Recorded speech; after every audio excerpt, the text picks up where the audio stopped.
Lil Durk has reportedly broken down in tears while in jail, reaching out to Wack 100 for help.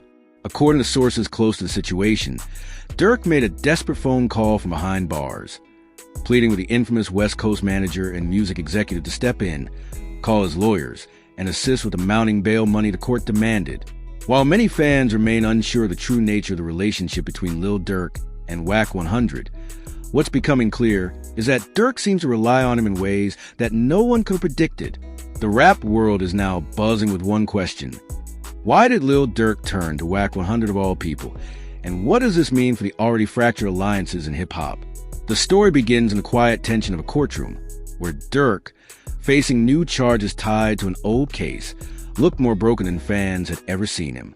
The All My Life rapper, known for his confidence and composure even in the toughest moments, appeared visibly shaken as the judge denied his initial bail request. Insiders claim that as soon as he returned to his cell, Durk made a series of phone calls, but one of them stood out. It wasn't to his mother, his fiancée, or even his label. It was to Wack 100, the polarizing manager known for his loud opinions and ruthless business tactics. People close to the situation say Durk was crying on the call, saying he didn't know who else to trust. Please do not forget to like this video, share and subscribe to this channel if you want more updates like this. Thank you. Now, let's get back into the video. The phone call allegedly lasted just under 15 minutes, but carried the weight of a lifetime of pressure. Durk, reportedly emotional and panicked, told Wack that he needed help covering part of the bail amount that had been set absurdly high, as well as guidance on what legal steps to take next. Wack, who has had a long history of public feuds with several rappers, including those connected to Durk's own circle, was reportedly silent for a few moments before replying in his usual straightforward tone. Witnesses who overheard parts of the call claim Wack told Durk, "You know you owe me for this, right? You count me like I'm your last option." What's shocking here isn't just that Durk reached out. It's who he reached out to. The hip-hop world has always seen Wack 100 as someone aligned more with West Coast artists and figures like The Game or Blueface. His reputation for being blunt, controversial, and sometimes outright confrontational has made him one of the most divisive figures in the industry. On the other hand, Lil Durk, hailing from Chicago's South Side, is seen as a symbol of the streets, a man who climbed out of chaos to become one of the biggest names in modern rap. Their worlds rarely collided, until now. Those who've been following Durk's journey know he's faced mounting legal pressure for years. Between previous firearm charges, allegations connected to violent incidents, and an ongoing spotlight from law enforcement, the pressure on Durk's camp has been immense. But what's surprising in this new development is that his usual allies, 300 Entertainment, OTF members, and even industry friends, seem to have gone quiet.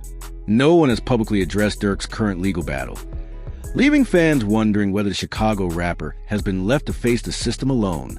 According to sources, Wack 100 didn't immediately agree to help.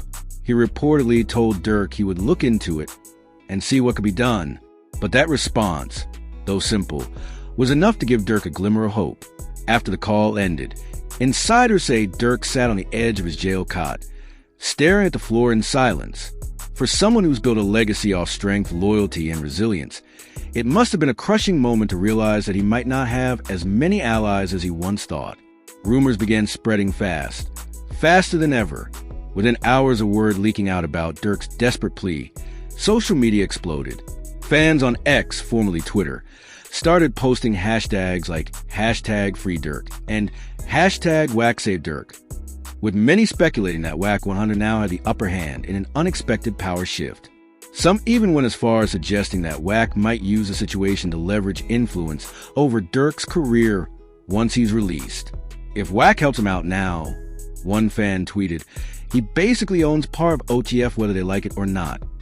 Wack 100 never wanted to shy away from attention, didn't directly confirm or deny the rumors, but during a recent live stream, he hinted at the situation in his usual cryptic style. When these rappers get jammed up, they remember who really got the resources, Wack said. A lot of these dudes talk tough, but when it's time to get real help, they call me. Fans immediately flooded the comments asking if he was talking about Lil Durk, but Wack smiled and changed the subject, though his smirk said more than enough. Behind the scenes, It appears Wack might actually be taking steps to assist. Reports surfaced that one of Wack's longtime associates, a defense attorney based in Los Angeles, had been contacted by someone connected to Durk's legal team. Whether Wack made the introduction or not remains unclear, but it's fueling speculation that he's moving quietly to position himself as a savior in this situation. If true, this could be one of the most surprising alliances hip-hop has seen in years. A partnership between two men from opposite sides of the country, drawn together by desperation and strategy. Some insiders are calling it a business move masked as loyalty.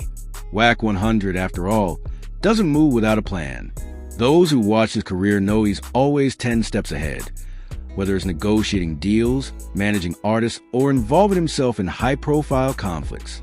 Helping Lil Durk could be his way of expanding influence into the Midwest and tapping into a new network of artists loyal to OTF.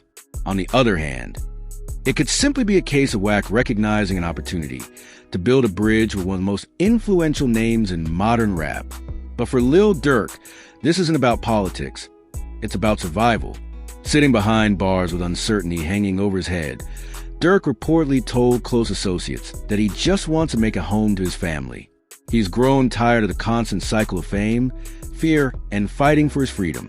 The tears he shed on that call to Wack weren't just about money or lawyers.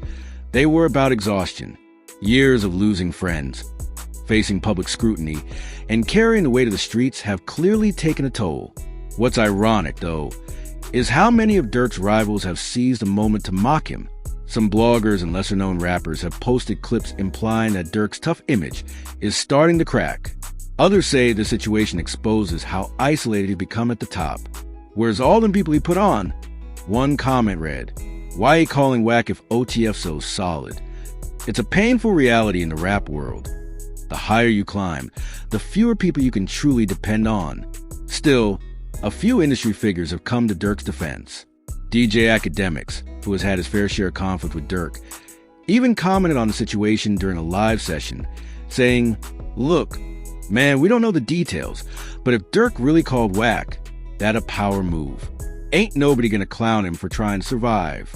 Everybody gets desperate when they facing them walls." That sentiment seems to echo what many fans feel deep down, that at the end of the day, Lil Durk is human,